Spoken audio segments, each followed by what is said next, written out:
The experiences of individual men are some of the most valuable information that we have from around the world.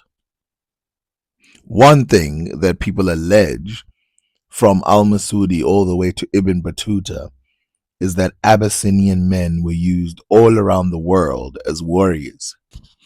Their proximity and their usage of boats made them familiar with the waters, and so they made great protectors on boats. Their proximity next to East Asia made them accessible. These are one of the few types of people mentioned in Africa as not slaves but employed directly by the furthest parts of Asia. They might even be possibly the first people of African descent who reached the furthest Canton, or where the Guangzhou, where the people who speak Cantonese live.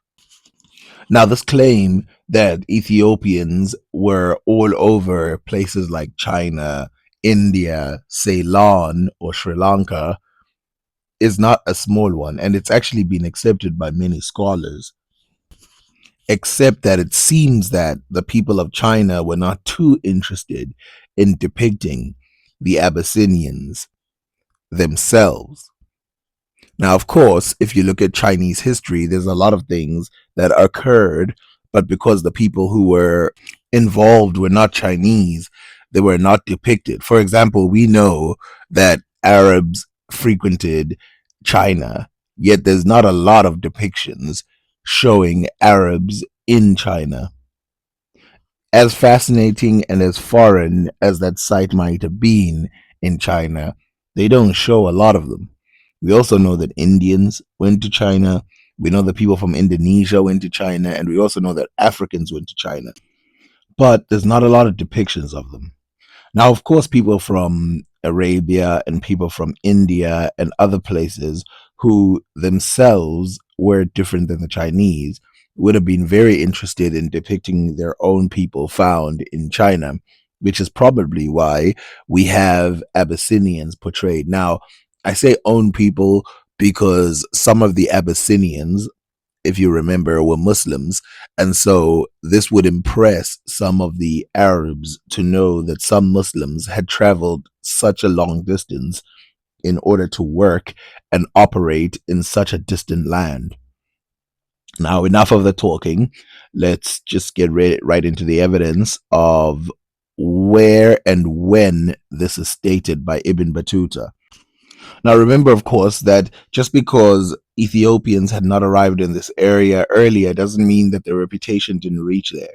One of the things that rose about the reputation of the Ethiopians, although they were different than the Ethiopians that were being mentioned, was their skill with the bow and arrow.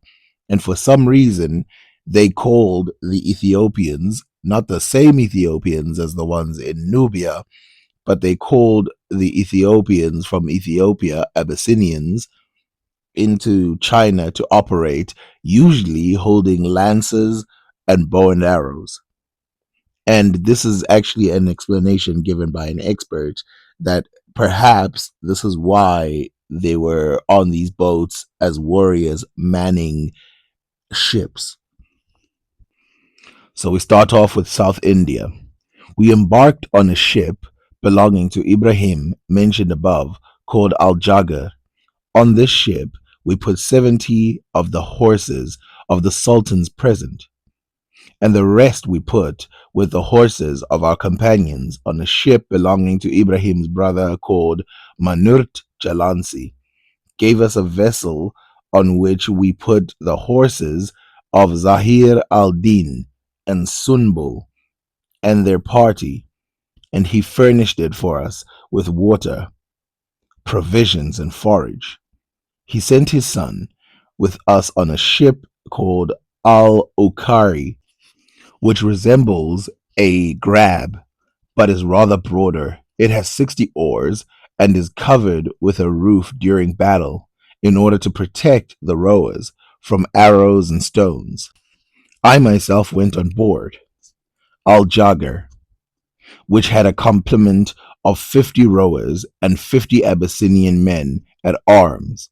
These latter, these latter are guarantors of safety on the sea. Let there be but one of them on a ship, and will be avoided by the Indian pirates and idolaters. So if we read that last part again, this might be a real reason why they had Abyssinians on their boats, because of course, if they're feared to the level where even pirates are scared of them, then it would behoove them to be on the boats.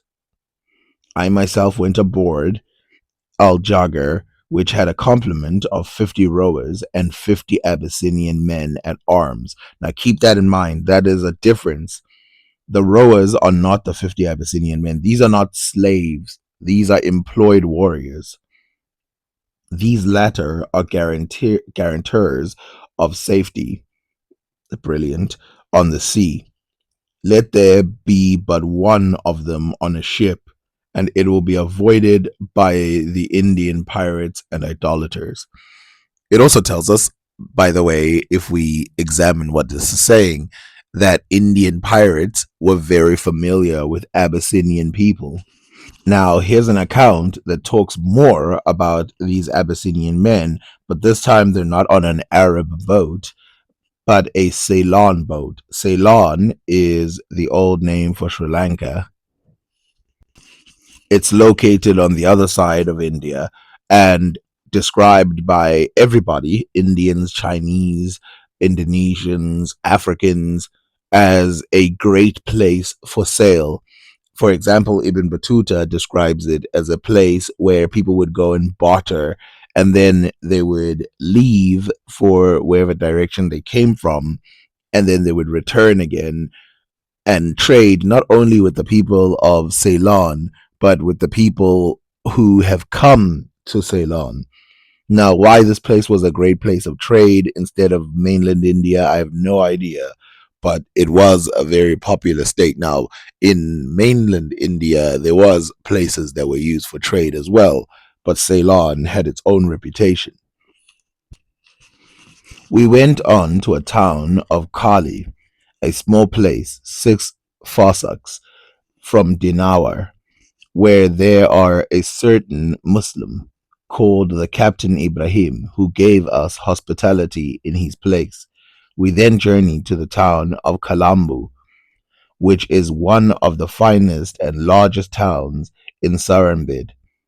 In it resides a wazir and ruler of the sea Jalasti, who has with him about 500 Abyssinians. On setting out again, we came after 3 days' journey back to Batala again and visited its sultan, of whom we have spoken above. I found the Captain Ibrahim awaiting me, and we set sail for the land of Maaba. So let's read. On top of them, the bottom flooring of the vessel, and launch them into the sea, where they complete the construction of the ship. Since these bulks and side walls remain in contact with the water, they go down to them in order to wash themselves and to relieve nature. At the sides of these bulks are their oars, which are large as masts, 10 or 15 men joining together to work each of them, and they row standing on their feet. In the vessel, they build 4 decks, and in it has cabins, suites, and salons for merchants. A set of rooms has several rooms and a latrine. It can be locked by its occupant, and he can take along with him slave girls and wives. Often a man will live in a suit unknown to any of the others on board until they meet on reaching some town. The sailors have their own children living on board the ships. They cultivate green stuff, vegetables, and ginger in wooden tanks. The owner factors on board ship is like a great Amir. When he goes on shore, he is preceded by archers and Abyssinians with javelins, swords, drums, bugles, and trumpets. On reaching the house where he is to stay, they stand their lances on both sides of the door and continue thus. During his stay, some of the Chinese own large numbers of ships on which their factor are sent to foreign countries. There is no people in the world wealthier than the Chinese. Now, for greater context about what ships they're talking about, I will show you, but I'm not going to read the whole thing. I'm just going to skim through it because I think we've already done enough reading for one day. But if you look at it, the types of ships that he is talking about, that so let's just put it in context. So they're in South India, and there are Chinese boats that are in South India. So the Chinese are trading with South India, and these boats have Abyssinian warriors on it who are the first to leave the boat. So, as warriors, these Abyssinians leave the boat first to guard the occupants or to guard the people on top of the boat, and they are the first line of defense, and they will deal with anybody. Now, why they employ Abyssinians in India is kind of strange. But not only that, we know that it's not just them. As we read, South Indians do it, other people do it, pirates are scared of them, Arabs do it. So, for some reason, bowmen and people carrying spears in Abyssinia found a very lucrative, a very good business way of operating in those regions. And it must have been one hell of a sight to see, where you have Abyssinian men standing next to Chinese people in back in that time, dealing in trade with people from South India. So I will not be reading this. I'll just be skimming through it. So you can see there at the top it's written Chinese ships. This is the preceding page of the one that I was reading where they were talking about Abyssinian men on Chinese boats. So you can see there they call them Chinese junks. That's the English word. That is not what they called them in Arabic, which is what this boat was written about. And you can see that they're large ships. But here's the thing about Chinese junks: they were built for long scale travel, and therefore they were livable. If we zoom into the middle, we can see there that they talk about the three different types of boats that were built, or ships, whatever you want to call them. And you will see that they have three sizes: small, big, and large. So it says, description of the Chinese vessels. The Chinese vessels are of three kinds: large ships, called junks, middle sized ones, called zaws, and small ones, called kakams. The large ships have anything from 12 down to 3 sails, which are made of bamboo rods plated with mats, like mats. They never lowered. These junks that appear small here, but they're actually very large, used to carry merchants from very long distances. And in order to keep these people sane, they had many of these junks traveling at one time. And so you would see fleets of Chinese people from China heading to places like Africa, like Ceylon, like Indonesia. Sometimes, in the case of one Chinese person, which we know about, they went as far as Spain and even the coast of Africa, or perhaps the coast of Africa. Of course, there's later, because all of this is happening in the 13th century. This is way before anything took place from people like Spain or Portugal coming to Africa. This is the 13th century. For example, one of the earliest writings we have of Africa is from the 1500s. So that's 200 years later. And even Zheng He is in the 1400s. That's 100 years later. So these ships that are not really written about, that are not documented as well as Zheng He's mission, They were already doing what Zheng He was doing over and over again, traveling all over the oceans in large scales, going to fetch things as far as Africa. And we know that some of the horns, the ivory found inside of China, we know that some of that ivory is traceable back to Africa, even though there would be access to ivory in Asia itself, probably for its exoticness. Now, imagine if you already think that there's some magic in it, now you go and find one from a completely different land. I can see why they valued it.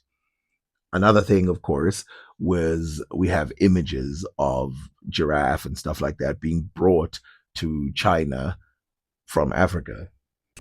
And if you want to know something weird, the name giraffe itself comes from a sub Saharan African word, a Zanj word, ultimately, that was taken by the Chinese. So the Chinese took the word giraffe or giraffa, that was a Zanj word, and then they took this Zanj word and spun it, and it then gave them a different type of name. So the name giraffe has its earliest known origins in the Arabic zarafa, of an ultimately unclear sub-Saharan African language origin.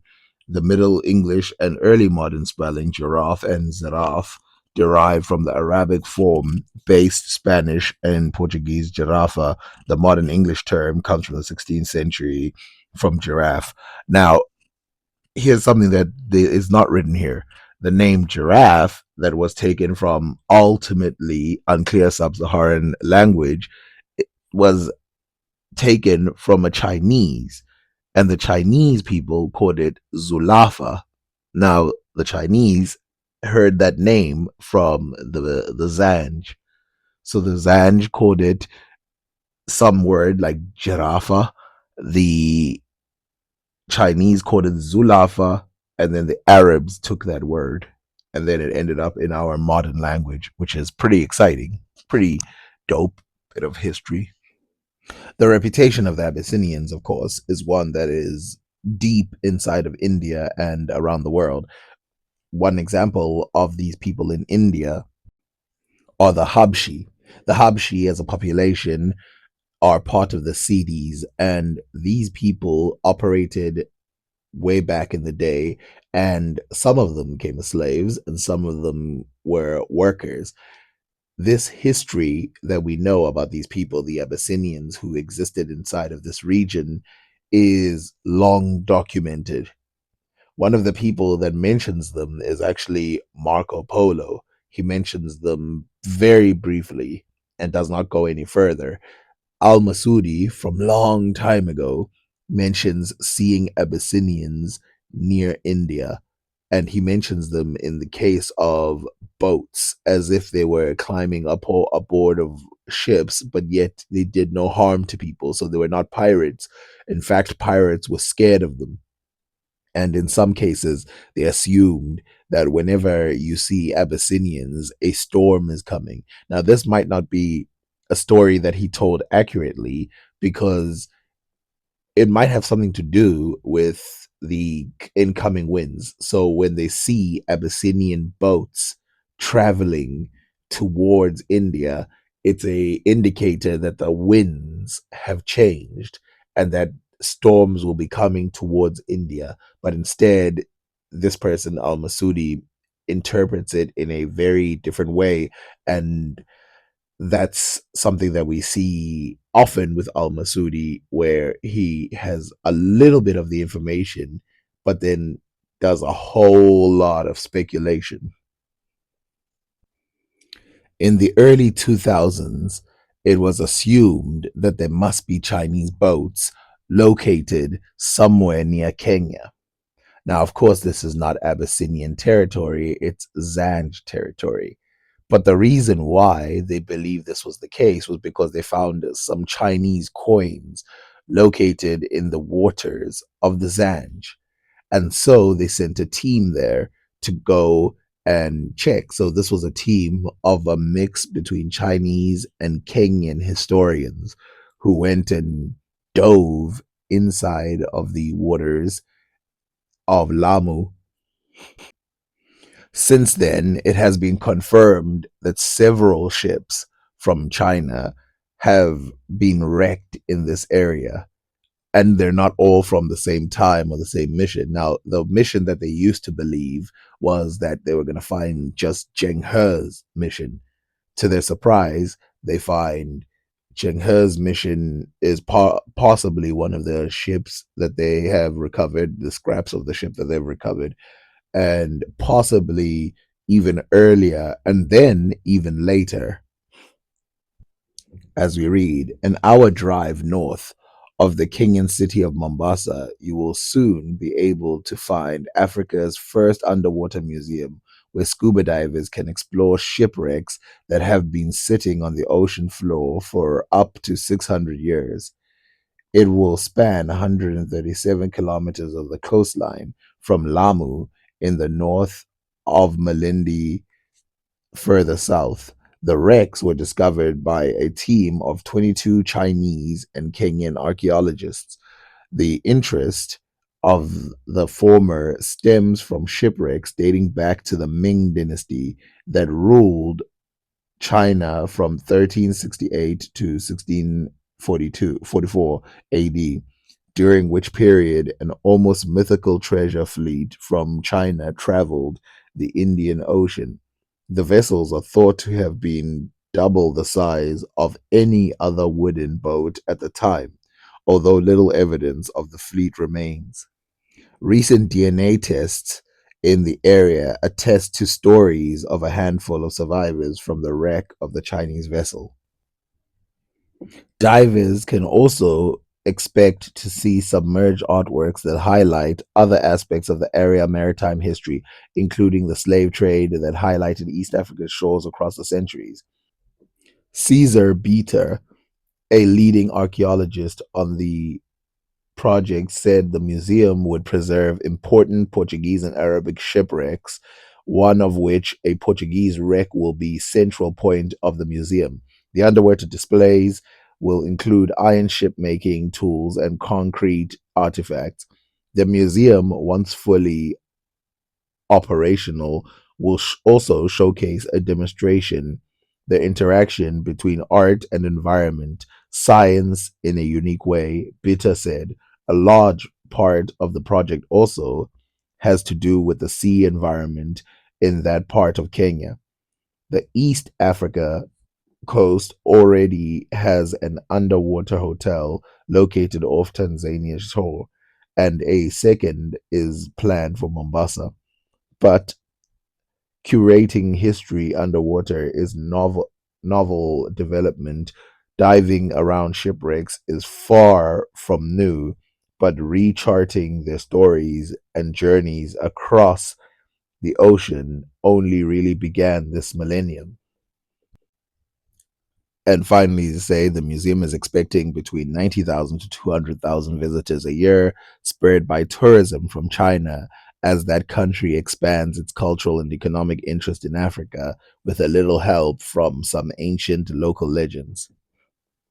From tragedy, opportunity arrives. Now, it might seem like a bad thing, of course, that these people died and ended up inside of the water, but at least we get to operate and see exactly what type of ships the people had. See, what this will do is it will fill in the gaps.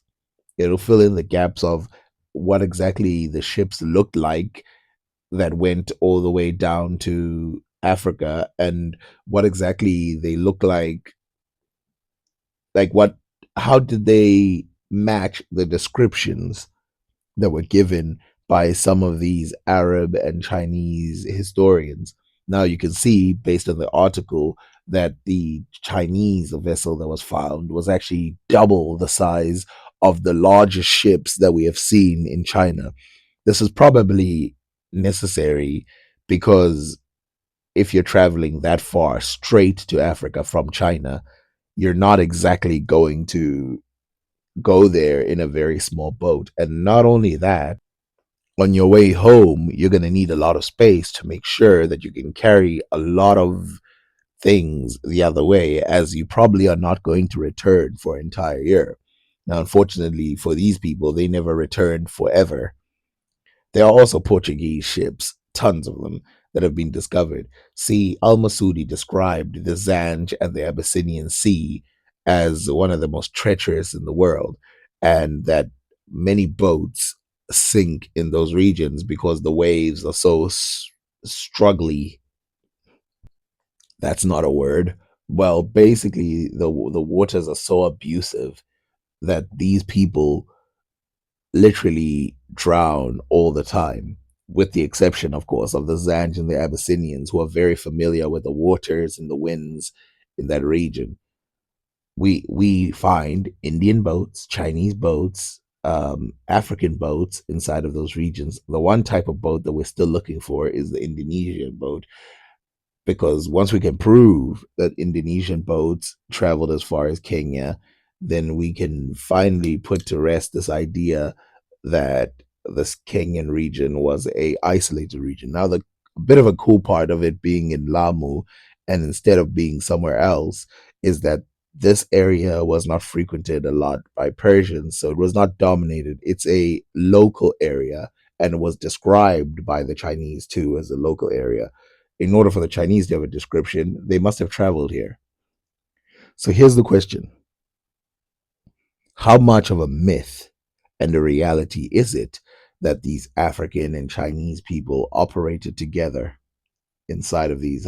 Is it even possible that these traders from China were traveling with Abyssinian men atop the ship? The answer is almost 100% yes. And like I said earlier, they probably didn't go to China directly themselves, but instead were a paid group of people who had a reputation, a high reputation, and would guard these people when it came to traveling from one location to another. But in China itself, they probably were not a large group that stayed there for very long periods of time, even though we have in Chinese dictionaries the word Habshi and all of that, which proves that there were Abyssinians located inside of China. Now, I must stress again, these writings are from the 1300s. 1300s.